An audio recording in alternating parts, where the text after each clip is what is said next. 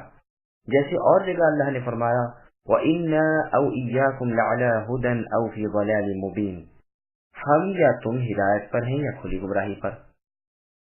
ابن عباس رضی اللہ عنہما فرماتے ہیں یعنی حقیقت قیامت کے دن کھل جائے گی۔ آپ سے مروی ہے کہ مفتون یعنی مجنون دیوانے کو کہتے ہیں۔ مجاہد رحمۃ اللہ علیہ وغیرہ کا بھی یہی قول ہے۔ قتادہ رحمۃ اللہ علیہ وغیرہ فرماتے ہیں یعنی کون شیطان سے نزدیک تر ہے۔ مفتون کے ظاہری معنی یہ ہے کہ جو حق سے بہک جائے اور گمراہ ہو جائے۔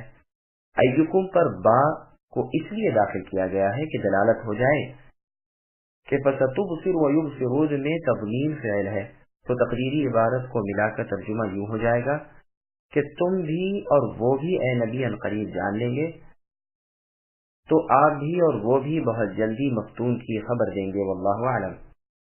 پھر آگے فرمایا کہ تم میں سے بہکنے والے اور راہ راست والے سب اللہ تعالیٰ پر ظاہر ہیں۔ اللہ کو خوب معلوم ہے کہ راہ راست سے کس کا قدم پھسل گیا ہے۔ فلا تطع المكذبين ودوا لو تدهن فيدهنون ولا تطع كل حلاف مهين هماز مشاء بنميم مناع للخير معتد أثيم عتل بعد ذلك زنيم أن كان ذا مال وبنين إذا تتلى عليه آياتنا قال أساطير الأولين سنسمه على الخرطوم۔ بس اے نبی آپ جھٹلانے والوں کی نہ مانیے، وہ تو چاہتے ہیں کہ آپ ذرا ڈھیلے ہوں تو یہ بھی ڈھیلے پڑ جائیں، اور آپ کسی ایسے شخص کا بھی کہا نہ مانیے جو زیادہ قسمیں کھانے والا، بے وقار، کمینہ، عیب گو، چغل خور، بھلائی سے روکنے والا، حد سے بڑھ جانے والا، گنہگار، گردن کش، پھر ساتھ ہی مشہور و بدنام۔ اس کی سرکشی صرف اس لیے ہے کہ وہ مال والا اور بیٹوں والا ہے۔ جب اس کے سامنے ہماری آیتیں پڑھی جا رہی ہیں تو کہہ دیتا ہے کہ یہ تو اگلوں کے قصے ہیں، ہم ہی اس کی ناک پر داغ دیں گے۔ سامعین اب آیتوں کی تفسیر سماعت کیجیے۔ برے اخلاق کی مذمت۔ اللہ تعالیٰ ارشاد فرماتے ہیں کہ اے نبی، جو نعمتیں ہم نے آپ کو دی، جو صراط مستقیم اور خلق عظیم یعنی بہت عظیم اخلاق ہم نے آپ کو عطا فرمائے، اب آپ کو چاہیے کہ ہماری نہ ماننے والوں کی آپ نہ مانیں۔ ان کی تو عین خوشی ہے کہ آپ ذرا بھی نرم پڑیں تو یہ کھیل کھیلیں، اور یہ بھی مطلب ہے کہ یہ چاہتے ہیں کہ آپ ان کے معبودان باطل کی طرف کچھ تو رخ کریں، حق سے ذرا سا تو ادھر ادھر ہو جائیں۔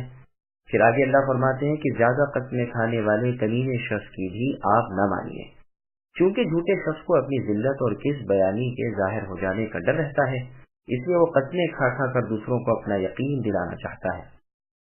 دھبا دھب قسموں پر قسمیں کھائے چلا جاتا ہے اور اللہ تعالیٰ کے ناموں کو بے موقع استعمال کرتا پھرتا ہے۔ ابن عباس رضی اللہ عنہ فرماتے ہیں کہ مہین سے مراد کاذب یعنی جھوٹا شخص ہے۔ مجاہد رحمۃ اللہ علیہ کہتے ہیں ضعیف دل والا ہے۔ حسن رحمہ اللہ کہتے ہیں حلاف مکابرہ کرنے والا، اور مہین ضعیف و کمزور۔ حمازن غیبت کرنے والا، چغل خور جو ادھر کی ادھر لگائے اور ادھر کی ادھر تاکہ فساد ہو جائے، طبیعتوں میں بل اور دل میں بیر آ جائے۔ صحیح بخاری کی حدیث میں ہے رسول اللہ صلی اللہ علیہ وسلم کے راستے میں 2 قبریں آ گئیں۔ آپ نے فرمایا ان دونوں کو عذاب ہو رہا ہے اور کسی بڑے امر پر نہیں، ایک تو پیشاب کرنے میں پردے کا خیال نہیں رکھتا تھا، دوسرا چغل خور تھا۔ بخاری کی ایک اور حدیث میں ہے اللہ کے رسول فرماتے ہیں چغل خور جنت میں نہ جائے گا۔ صحیح مسلم کی روایت میں ہے کہ حذیفہ رضی اللہ عنہ نے یہ حدیث اس وقت سنائی تھی جب آپ سے کہا گیا کہ یہ شخص خفیہ پولیس کا آدمی ہے یعنی جاسوس ہے۔ مسند احمد کی حدیث میں ہے کہ رسول اللہ صلی اللہ علیہ وسلم نے فرمایا کیا میں تمہیں نہ بتاؤں کہ تم میں سب سے بھلا شخص کون ہے؟ لوگوں نے کہا ضرور ارشاد فرمائیے۔ فرمایا وہ کہ جب انہیں دیکھا جائے اللہ تعالیٰ یاد آ جائیں اور سن لو سب سے بدتر شخص وہ ہے جو چغل خور ہو، دوستوں میں فساد ڈلوانے والا ہو، پاک صاف لوگوں کو تہمت لگانے والا ہو۔ ترمذی میں بھی یہ روایت ہے۔ پھر ان بد لوگوں کے اور ناپاک خصائل بیان ہو رہے ہیں کہ بھلائیوں سے باز رہنے والا اور باز رکھنے والا ہے، حلال چیزوں اور حلال کاموں سے ہٹ کر حرام خوری اور حرام کاری میں پڑتا ہے، گنہگار، بد کردار، محرمات کو استعمال کرنے والا، بدخو، بدگو، جمع کرنے والا اور نہ دینے والا ہے۔ مسند احمد کی حدیث میں ہے کہ رسول اللہ نے فرمایا، جنتی لوگ گرے پڑے، عاجز و ضعیف ہیں، جو اللہ تعالیٰ کے ہاں اس بلند مرتبے پر ہیں کہ اگر وہ قسم کھا بیٹھیں تو اللہ تعالیٰ پوری کر دے، اور جہنمی لوگ سرکش، متکبر اور خود بین ہوتے ہیں۔ مسند احمد کی ایک روایت میں ہے، رسول اللہ نے فرمایا کہ جمع کرنے والے اور نہ دینے والے، بدگو اور سخت خلق یعنی برے اخلاق والے۔ ذلیل کا مفہوم، ذلیل سے مراد بدنام ہے جو برائی میں مشہور ہو۔ لغت عربی میں ذلیم اسے کہتے ہیں جو کسی قوم میں سمجھا جاتا ہو لیکن دراصل اس کا نہ ہو۔ عرب شاعروں نے اسے اسی معنی میں باندھا ہے، یعنی جس کا نسب صحیح نہ ہو۔ کہا گیا ہے کہ مراد اس سے اخنس ابن شریق ثقفی ہے جو بنو زہرہ کا حلیف تھا، اور بعض کہتے ہیں یہ اسود ابن عبد یقوز ظہری ہے۔ اکرمہ رحمۃ اللہ علیہ فرماتے ہیں ولد الزنا یعنی زنا سے پیدا ہونے والی اولاد مراد ہے۔ یہ بھی بیان ہوا ہے کہ جس طرح ایک بکری جو تمام بکریوں میں سے الگ تھلگ اپنا چرا ہوا کان اپنی گردن پر لٹکائے ہوئے ہو تو وہ ایک نگاہ میں پہچان لی جاتی ہے، اسی طرح کافر مومنوں میں پہچان لیا جاتا ہے۔ اسی طرح کے اور بھی بہت سے اقوال ہیں، لیکن خلاصہ سب کا صرف اسی قدر ہے کہ ذلیم وہ شخص ہے جو برائی سے مشہور ہو، اور عموماً ایسے لوگ ادھر ادھر سے ملے ہوئے ہوتے ہیں جن کے صحیح نسب کا اور حقیقی باپ کا پتہ نہیں ہوتا۔ ایسوں پر شیطان کا غلبہ بہت زیادہ رہا کرتا ہے۔ مسند احمد کی روایت میں ہے کہ زنا کی اولاد 3 برے لوگوں کی برائی کا مجموعہ ہے اگر وہ بھی اپنے ماں باپ کے سے کام کریں۔ پھر آگے اللہ نے فرمایا، اس شخص کی شرارتوں کی وجہ یہ ہے کہ یہ مالدار اور بیٹوں کا باپ بن گیا ہے۔ ہماری اس نعمت کا شکریہ ادا کرنا تو کہا، ہماری آیتوں کو جھٹلاتا ہے اور توہین کر کے کہتا پھرتا ہے کہ یہ تو پرانے افسانے ہیں۔ اور جگہ اللہ نے فرمایا، ذرنی ومن خلقت وحیدا الآیات، یعنی مجھے چھوڑ دو اور اسے جسے میں نے یکتا و تنہا پیدا کیا ہے اور بہت سا مال دیا ہے اور حاضر باش لڑکے دیے ہیں اور بھی بہت کشائش دے رکھی ہے، پھر بھی اس کی طمع ہے کہ میں اسے اور دوں، ہرگز ایسا نہیں ہو سکتا، یہ تو میری آیتوں کا مخالف ہے، میں اسے عنقریب بدترین مصیبت میں ڈالوں گا۔ اس نے غور و فکر کر کے اندازہ لگایا، یہ تباہ ہو، کتنی بری تجویز اس نے سوچی۔ میں پھر کہتا ہوں یہ برباد ہو، اس نے کیسی بری تجویز کی۔ اس نے پھر نظر ڈالی اور ترشرو ہو کر منہ بنا لیا، پھر منہ پھیر کر اینٹنے لگا اور کہہ دیا کہ یہ کلام اللہ تو پرانا نقل کیا ہوا جادو ہے، صاف ظاہر ہے کہ یہ انسانی کلام ہے، اس کی اس بات پر میں ابھی اسے سقر میں ڈالوں گا، اور تمہیں نبی کیا معلوم کہ سقر کیا ہے؟ نہ وہ کسی کو باقی رکھتی ہے نہ چھوڑتی ہے، جسم پر لپٹ جاتی ہے، اس پر 19 فرشتے متعین ہیں۔ چنانچہ اسی طرح یہاں بھی فرمایا کہ اس کی ناک پر ہم داغ لگائیں گے، یعنی اسے ہم اس قدر رسوا کریں گے کہ اس کی برائی کسی پر پوشیدہ نہ رہے گی، ہر ایک اسے جان پہچان لے گا، جیسے نشاندار ناک والے کو ایک نگاہ میں ہزاروں آدمیوں میں لوگ پہچان لیتے ہیں، اور جو داغ چھپائے گا تو چھپ نہ سکے گا۔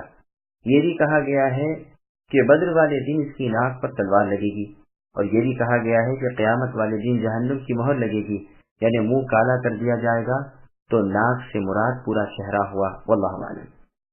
امام ابو جعفر ابن جریر الطبری رحمۃ اللہ علیہ نے تمام اقوال کو نقل کر کے فرمایا ہے کہ ان سب میں تطبیق اس طرح ہو جاتی ہے کہ یہ تمام امور اس میں ہو جائیں گے، یہ بھی ہوگا اور وہ بھی ہوگا، دنیا میں بھی رسوا ہوگا، سچ مچ ناک پر نشان لگے گا، آخرت میں بھی نشاندار مجرم بنے گا۔ فی الواقع یہ ہے بھی بہت درست۔ إنا بلوناهم كما بلونا أصحاب الجنة إذ أقسموا ليصرمنها مصبحين ولا يستثنون فطاف عليها طائف من ربك وهم نائمون فأصبحت كالصريم فتنادوا مصبحين أن اغدوا على حرثكم إن كنتم صارمين فانطلقوا وهم يتخافتون ألا يدخلنها اليوم عليكم مسكين وغدوا على حرد قادرين فلما رأوها قالوا إنا لضالون بل نحن محرومون قال أوسطهم ألم أقل لكم لولا تسبحون قالوا سبحان ربنا إنا كنا ظالمين فأقبل بعضهم على بعض يتلاومون قالوا يا ويلنا إنا كنا طاغين عسى ربنا أن يبدلنا خيرا منها إنا إلى ربنا راغبون كذلك العذاب ولعذاب الآخرة أكبر لو كانوا يعلمون. بے شک ہم نے انہیں اسی طرح آزما لیا جس طرح ہم نے باغ والوں کو آزمایا تھا، جبکہ انہوں نے قسمیں کھائیں کہ صبح ہوتے ہی اس باغ کے پھل اتار لیں گے اور انشاءاللہ تعالی نہ کہا۔ پس اس پر آپ کے رب کی جانب سے ایک بلا چوں طرف گھوم گئی اور یہ سو ہی رہے تھے۔ پس وہ باغ ایسا ہو گیا جیسے کٹی ہوئی کھیتی۔ صبح ہوتے ہی انہوں نے ایک دوسرے کو آوازیں دی کہ اگر تمہیں پھل اتارنے ہیں تو اپنی کھیتی پر سویرے ہی سویرے چل پڑو۔ پھر یہ سب چپکے چپکے یہ باتیں کرتے ہوئے چلے کہ آج کے دن کوئی مسکین تمہارے پاس نہ آئے، اور لبکے ہوئے صبح صبح پہنچ گئے، سمجھ رہے تھے کہ ہم قابو پا گئے۔ جب انہوں نے باغ کو دیکھا تو کہنے لگے یقیناً ہم راستہ بھول گئے، نہیں بلکہ ہماری قسمت پھوٹ گئی۔ ان سب میں جو بہتر تھا اس نے کہا کہ میں تم سے نہ کہتا تھا کہ تم اللہ تعالیٰ کی پاکیزگی کیوں نہیں بیان کرتے؟ تو سب کہنے لگے ہمارے رب پاک ہیں، بے شک ہم ہی ظالم تھے۔ پھر وہ ایک دوسرے کی طرف رخ کر کے آپس میں ملامت کرنے لگے، کہنے لگے ہائے افسوس، یقیناً ہم سرکش تھے۔ کیا عجب ہے کہ ہمارے رب ہمیں اس سے بہتر بدلہ دے دیں، ہم تو اپنے رب سے ہی آرزو رکھتے ہیں۔ یوں ہی آتی ہے آفت، اور آخرت کی آفت بہت بڑی ہے، کاش انہیں سمجھ ہوتی۔ سامعین، اب ان آیتوں کی تفصیل سماعت کیجیے۔ باغ والوں کا تفصیلی واقعہ۔ یہاں ان کافروں کی جو رسول اللہ صلی اللہ علیہ وسلم کی نبوت کو جھٹلا رہے تھے، مثال بیان ہو رہی ہے کہ جس طرح یہ باغ والے تھے کہ اللہ تعالیٰ کی نعمت کی ناشکری کی اور اللہ تعالیٰ کے عذابوں میں اپنے آپ کو ڈال دیا، یہی حالت ان کافروں کی ہے کہ اللہ تعالیٰ کی نعمت یعنی رسول صلی اللہ علیہ وسلم کی پیغمبری کی ناشکری یعنی انکار نے انہیں بھی اللہ تعالیٰ کی ناراضی کا مستحق کر دیا ہے۔ تو فرمایا ہے کہ ہم نے انہیں بھی آزما لیا جس طرح ہم نے باغ والوں کو آزمایا تھا، جس باغ میں طرح طرح کے پھل میوے وغیرہ تھے۔